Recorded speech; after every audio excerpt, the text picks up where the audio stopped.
하나님의 말씀 같이 보겠습니다. 사도행전 14장 19절 한 절 말씀만 보겠습니다.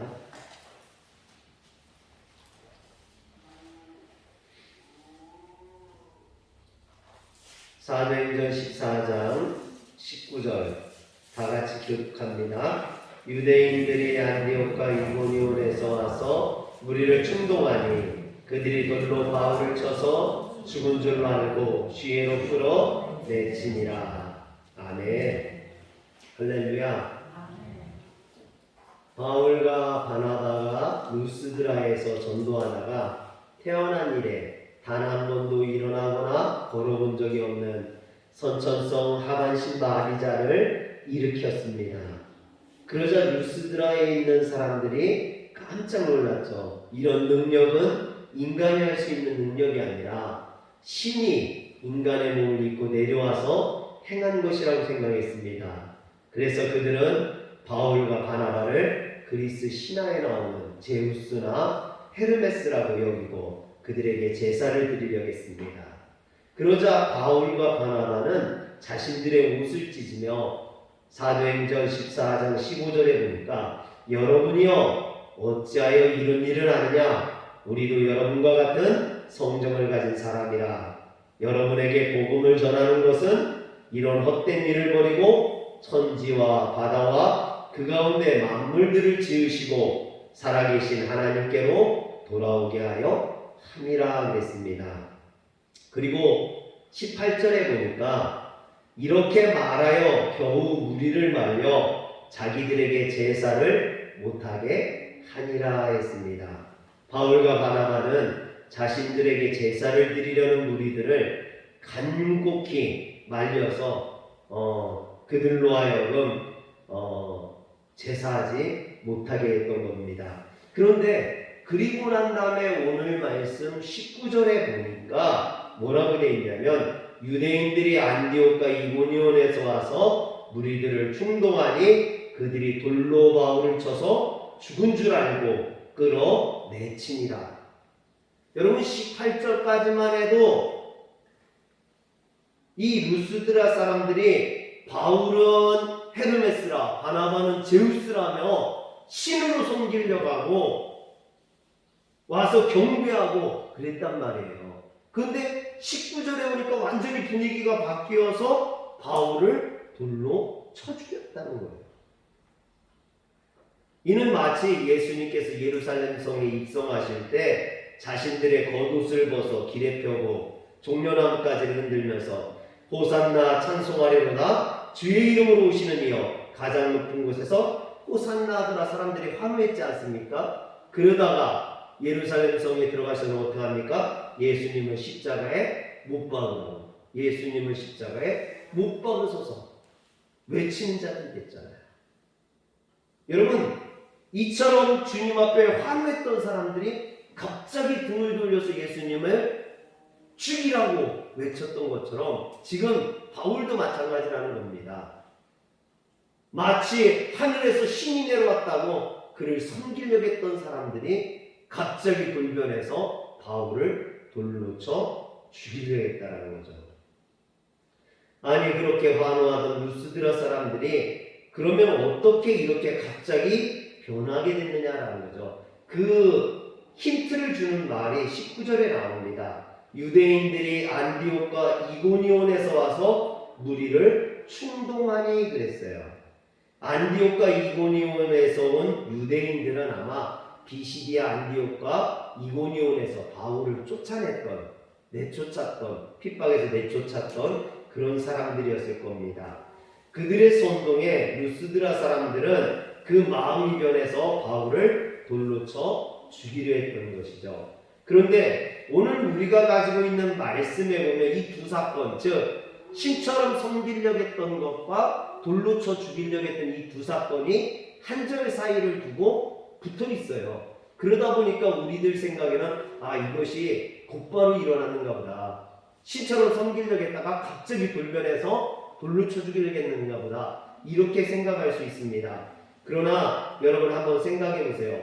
바울 당시는 지금처럼 핸드폰이나 또는 컴퓨터가 있는 시대가 아니잖아요. SNS로 뭐 얘기하는 그런 시대가 아니지 않습니까? 그렇다고 뉴스에서 전 세계의 그런 소식을 전해주는 것도 아니고, 이 이고니온은요 루스드라에서 45km나 떨어져 있어요. 또 비시디아 안디옥 같은 경우에는 225km나 떨어져 있습니다. 그렇게 먼 곳에 떨어진 곳에 바울이 선천성 하반신 마비자를 일으켰다는 소식이 전해지려면 어떻게 전해지겠습니까? 전화로 알려주지 않았을 거 아니에요. 그러면 어떻게 알려줬겠어요? 상인들이나 나그네들을 통해서 그게 입에서 입으로 전해졌겠죠. 그러면 225km라고 하면은 적어도 한 일주일은 걸어가야 갈 수 있는 거리 아니겠습니까? 지금처럼 무슨 자동차가 있는 것도 아니고. 그러니까 이 루스드라에서 일어난 사건이 비시디아 안디옥의 유대인들에게 전해지기 위해서는 적어도 일주일 이상은 걸려야 된다는 얘기겠죠. 그렇다면 그 소식을 들은 비시디아 안디옥의 유대인들이 루스드라까지 다시 오려면 또 일주일 이상이 걸리겠죠. 그리고 와서 그곳에 있는 루스드라 사람들을 충동해서 바울을 돌로 쳐 죽이려면 거기에도 또 시간이 소요될 거라는 거죠. 그래서 학자들은 아무리 이 일이 빨리 이루어졌어도 18절과 19절 사이에는 적어도 2주 이상, 많게는 몇 달이 소요됐을 것이다 라고 생각을 하는 거예요. 즉 18절과 19절 사이에는 상당한 시간이 지났을 거라는 거죠. 그렇다면 그 기간 동안 바울과 바나바는 가만히 있지 않았을 거 아닙니까? 이 루스드라에 간 이유가 복음을 증거하기 위한 거죠. 그럼 루스드라에서 바울과 바나바는 복음을 전했을 거예요.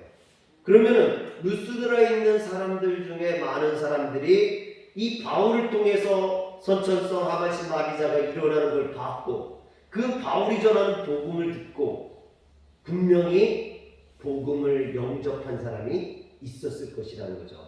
복음을 영접하지는 못했을지라도 바울과 교분을 쌓고 친분을 쌓으면서 몇 달이나 몇 주 있으면서 바울의 말을 계속 들으면서 친분이 두터워지게 됐을 거라는 거죠. 그런데 어떻게 비시디아 안디옥과 이고니온에서 온 유대인들에 의해서 충동받은 루스드라 사람들이 바울을 돌로 칠 수 있었느냐라는 거죠. 루스드라 사람들이 바울을 처음에 선천성 안진뱅이를 일으켰을 때 신처럼 여겼잖아요. 그리고 지금 이 바울의 설교를 듣고 복음을 받아들인 사람도 있고 친분을 쌓은 사람도 있는데 어떻게 한번 일면식도 없는 비시디아 안디옥에서 온 사람들의 충동에 의해서 그들이 신처럼 여겼던 바울을 돌로 쳐 죽일 수 있었느냐는 거죠. 여러분 여기서 충동하다 그랬는데요. 충동하다라는 말은 페이토라는 말로 설득하다라는 얘기예요. 즉 비시디아 안디옥에서 온 유대인들에 의해서 루스드라 사람들이 설득당했다라는 거예요. 설득당해서 바울을 돌로 쳐 죽이려고 했다라는 거죠. 사실 이 루스드라 사람들은 유대인들이 아닙니다. 이 루스드라에 유대인들이 없어요. 유대인 회당도 없습니다. 그렇다면 그들은 이방인이라는 얘기겠죠. 즉 루스드라 사람들과 이 비시디아 안디옥과 이고니온에서 온 유대인들과는 교분이 없다는 거예요. 친분이 있어서 설득당한 게 아니라는 겁니다. 우리나라 사람들은 대부분 뭐 충청도 사람, 전라도 사람, 경상도 사람 하면은 뭐 학교 선후배 이런 거 따져가지고 친분을 쌓잖아요. 지금 이 비시디아 안디옥에서 온 유대인들과 루스드라에 있는 이방인들은 전혀 다른 사람들인 거죠. 친분이 있을 수가 없다라는 겁니다. 그러므로 친분 때문에 바울을 돌려 쳐 죽이지는 않았다라는 거죠. 그러면 그들이 어떻게 설득당했느냐는 겁니다. 여러분, 바울이 비시디아 안디옥에서 쫓겨나고 이고니온에서 쫓겨났던 이유가 뭡니까? 복음을 증거했기 때문이거든요. 또 바울이 이전에 다메섹에서 죽을 뻔하고 예루살렘에서 죽을 뻔했던 이유는 바울이 복음을 전했기 때문이에요. 유대인 입장에서는 이 바울은요, 유대교를 버리고 그리스도교로 개종한 변절자예요. 그래서 유대인들이 바울을 싫어하고 죽이려고 했어요. 바울이 핍박받는 대부분의 이유는 그가 변절했기 때문이에요. 유대교를 버렸기 때문이에요. 여러분, 그렇다면 오늘 이 비시디아 안디옥에서 온 유대인들이 바울을 미워해서 그가 변절자다, 유대교의 율법을 지키지 않는다, 여러분 아무리 이야기를 해도 이고니온 사람들은 유대인들이 아니에요. 그들은 이방인들이에요. 그렇기 때문에 그런 충동이 그들을 설득할 수 없었다는 얘기예요. 친분으로도 아니고 율법도 아니고, 그러면은 무엇으로 이 비시디아 안디옥에서 온 유대인들이 루스드라 사람들을 설득했느냐라는 거죠. 여러분, 그것은 이후 사도행전에서 나타난 사도 바울의 생애에서 그 해답을 찾을 수 있어요. 바울이 빌립보에 갔을 때, 사도행전 16장에 나오는 이야기입니다. 빌립보에 갔을 때 귀신 들린 여인이 하나 나와요. 그 여인이 귀신 들렸는데 주인의 고용에 따라서 사람들의 점을 보아줌으로 그 주인에게 돈을 벌어주는 여인이었어요. 근데 이 여인이 바울을 여러 날 따라다니면서 이 사람은 지극히 높은 하나님의 종으로서 구원의 길을 너희에게 전하는 자라 하며 괴롭게 했어요. 이에 바울이 심히 괴로워 예수 그리스도의 이름으로 귀신을 쫓아내었어요. 여러분, 더러운 귀신의 노예가 되었던 사람에게서 그 귀신을 쫓아내고 구원해 준 거예요. 바울이 행한 일은 기뻐해야 될 일이고 칭찬받아 마땅한 일이죠. 그런데 그 주인들이 이것을 보고 바울을 고소합니다. 그래서 바울을 잡아가지고 매질을 하고 감옥에 가두는 일이 벌어져요. 여러분, 귀신을 내쫓아뒀는데 왜 매질을 당하고 감옥에 갇혀야 되느냐는 거죠. 그 이유가 사도행전 16장 19절에 나와요. 여종의 주인들은 자기의 수익에 소망이 끊어진 것을 보고 바울과 실라를 붙잡아 장터로 관리들에게 끌어갔더라. 즉, 바울이 무엇을 잘못해서 지금 매를 맞는 게 아니라는 거예요. 단지 이 주인들의 수익이 끊어졌기 때문에, 자신들의 이익이 끊어졌기 때문에 이 이익을 끊어버린 바울을 용서할 수가 없었던 것이죠. 그런데 여러분, 이와 비슷한 일이 사도행전 19장에도 나와요. 사도행전 19장에 보면 바울이 에베소에 갔을 때, 로마 제국의 대표적인 도시가 에베소 아닙니까? 그 중앙에는 그 아데미 신전이 있어요. 이 다산과 풍요의 여신. 그래서 이 아데미 신은요, 유방이 12개나 돼요. 엄청나게 큰, 그래서 다산과 풍요의 여신인데, 전 세계 7대 불가사의 중 하나로 여겨질 만큼 그 신전의 규모가 크고 웅장하고 아름다웠습니다. 그래서 이 에베소 사람들은 아데미 신전을 사람이 지은 것이 아니라 신들이 지었다라고 이야기할 정도였어요. 그런데 신전이 이렇게 크고 신을 섬기는 사람들이 많다라는 것은 그 신전을 통해서 벌어먹고 사는 사람들이 많다는 이야기가 되겠죠. 여러분, 신전에 직접적으로 관련되어서 뭐 짐승이나 또는 재물이나 꽃이나 이런 것을 드린다든지 아니면 판다든지 아니면 뭐 이런 숙박이나 우상을 파는 사람, 이처럼 신전과 직접적으로 간접적으로 연관된 사람들이 수없이 많았다라는 겁니다. 그런데 바울이 그 우상의 도시 에베소에 찾아와 하나님의 말씀을 전했어요. 그러자 은세공업자였던 데메드리오라는 사람이 자신과 같은 직종에서 종사하는 사람들을 선동해서 바울을 죽이려 했어요. 그 이유가 사도행전 19장 24절에서 27절까지 나옵니다. 저하고 24절부터 한번 교독해 볼까요? 즉 데메드리오라는 어떤 은장색이 은으로 아데미의 신상 무용을 만들어 직공들에게 적지 않은 도리를 하게 하더니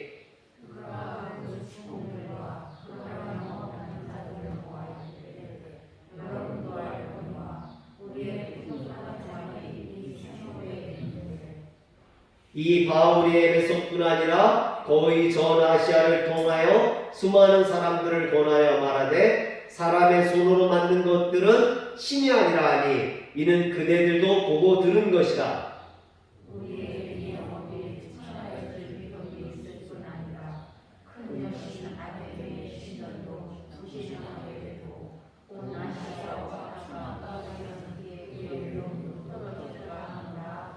아멘. 여러분 이 데메드리오의 말이 중요해요. 이 데메드리오가 은장색 즉 은으로다가 우상을 만들어서 파는데 그 일로 해서 수입이 좋았다라는 거예요. 우상을 만들어서 파는 일이 수입이 좋았다는 거예요. 그런데 이게 데메드리오 한 사람뿐만 아니라 여러 사람이 있었다라는 거예요. 많은 사람들이 있었다라는 거예요. 그만큼 우상 장사가 잘 됐다라는 거예요. 우상에 빌붙어서 사는 사람들이 많았다라는 거죠. 그런데 바울이 와서 뭘 하겠냐면 사람의 손으로 만든 것은 신이 아니라는 거예요. 형상이 있는 건 신이 아니라는 겁니다. 오직 하나님만이 신이라고 이야기하는 거예요. 그런데 여러분 사람들이 이 바울의 말을 듣고 우상을 섬기지 않고 하나님을 믿게 된다면 이 데메드리오 같이 우상을 팔아서 사는 사람들은 하루아침에 실업자가 되는 거예요. 자신의 직장을 잃어버리는 것과 마찬가지가 되는 거죠. 그래서 이 데메드리오가 사람들을 선동해가지고 바울을 죽이려고 했던 겁니다. 여러분 저는 루스드라 사람들도 마찬가지라고 생각해요. 그들 또한 옳고 그름의 문제 때문에 지금 바울을 돌로 쳐 죽이려고 한 게 아니라 자신들의 이권을 따라서 바울을 신으로 숭배하려 했다가 돌변화해서 그를 돌로 쳐 죽이려고 했던 거죠. 그들이 처음에 바울이 선천성 안진뱅이를 일으켰을 때 그를 헤르메스라 하고 또 바나바를 제우스라고 했을 때 여러분 바울이 그것을 받아들였다면 오히려 그 사람들은 좋아했을 거예요. 왜? 이 바울의 모양으로 바나바의 모양으로 신상을 만들어서 팔면 장사가 잘 될 테니까. 그리고 바울하고 바나바한테 제사를 드리려고 하잖아요. 짐승을 갖다가 꽃을 갖다가 드리려고 한다는 거죠. 그랬을 때 그것을 바울과 바나바가 받았다면 이 제사장은 오히려 장사가 잘 돼서 더 좋아했을 거라는 거예요. 그런데 바울과 바나바가 어떻게 했습니까? 하지 말랬죠. 못하게 했단 말이에요. 섬기지 못하게 했어요. 그리고 오직 하나님만을 섬기라고 했어요. 그렇다면 제우스나 헤르메스나 이 로마의 12신을 섬기던 수많은 제사장과 거기에 딸려서 우상장사를 하고 우상에 연관된 것들을 하던 사람들은 어떻게 될까요? 그 사람들은 손해가 막심하겠죠. 더군다나 이 바울을 따라서 복음을 받아들이고 우상을 섬기지 않고 하나님을 믿게 되면요, 많은 사람들이 이 제우스를 떠남으로 인해서 그들은 장사가 안 되고 손해를 보게 될 것입니다. 여러분 성경에는 나와 있지 않지만 이 비시디아 안디옥과 이고니온에서 온 사람들이 이것을 가지고 바로 루스드라 사람들을 충동했을 거라는 거예요. 만약 바울의 말을 따른다면 헬라의 12신의 이름으로 밥 먹고 사는 너희들은 굶어 죽을 것이다. 바울은 너희들을 이롭게 하기 위해서 온 사람이 아니라 너희들을 해롭게 하기 위해서 온 사람들이라고 충동질했다는 거죠. 물론 그들의 말대로 바울이 전하는 하나님을 믿는다면 그들에게는 손해가 될 겁니다. 분명히 손해가 되죠. 우상 장사를 하는 사람들에게 더 이상 우상을 팔지 말라고 하니까 그들은 손해가 되는 것이 마땅합니다. 여러분, 그러나 약간의 손해는 있을지언정 그들에게는 영원한 생명, 영원한 구원을 얻게 된다는 거죠. 사랑하는 성도 여러분, 약간의 인간적인 육체적인 유익이 더 중요합니까? 영원한 생명과 영원한 구원이 더 중요합니까? 어떤 게 더 중요하십니까? 뭐 아무거나 주면 돼요? 여러분, 뭐가 중요하냐는 거예요. 오늘 우리가 그것을 분별할 수 있어야 된다는 겁니다. 그걸 분별하지 못하기 때문에 루스드라 사람들처럼 그렇게 구원의 길을 버리고 육신의 이익을 쫓을 수밖에 없게 되는 거죠. 저는 이런 루스드라 사람들을 보면서요, 가룟 유다가 생각났어요. 여러분, 그는 예수님의 12제자 중에 한 명이었어요. 예수님을 3년이나 쫓아다니고 이제 예수님의 공생의 클라이막스, 십자가를 지는 그 사건만 남겨놨어요. 그 중요한 시점에 이 가룟 유다는요, 영원한 구원의 생명을 놔두고 부활의 영광을 놔두고 무엇을 택합니까? 은삼십. 꼴랑 그 은삼십에 예수님을 팔아버려요. 자신의 영생을 팔아버리는 거예요. 사랑하는 성도 여러분, 오늘날 많은 사람들이 조금의 금전의 유익 때문에 영생을 팔아버린다는 거예요. 그 조금의 이익을 얻으려고 하나님께서 우리에게 베풀어 주신 그 구원의 축복을 버리는 사람들이 있다는 거예요. 어떤 사람이 아가씨를 고용해서 술 장사를 하는 그런 장사를 했어요. 사업이 너무 잘해요. 돈이 막 엄청나게 벌어져요. 그런데 문제가 생겼는데, 어떤 문제가 생겼냐면 그 아내가 우울증과 또 공황장애 이런 거에 걸려서 점점 더 이 우울증이 심해지고 막 그러는 거예요. 사람들 대면하지 못하고 점점 이 여자가 죽어가니까 뭐 병원 가도 낫질 않는 거예요. 그런데 누가 한번 교회를 데리고 가보라고, 교회를 다니면 마음이 편안해지고 그런다고. 그래서 그 아내를 교회를 보냈는데요, 이 여자가 교회를 다니면서 마음에 평강을 얻기 시작하는 거예요. 점점 밝아지기 시작하는 겁니다. 쾌활해지는 거예요.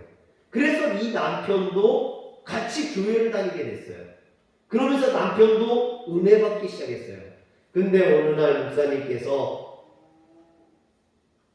세상에 죄악된 것으로 돈을 벌어서 그것으로 하나님 앞에 드린다면 하나님이 받지 아니하신다라는 말씀을 하는 거예요.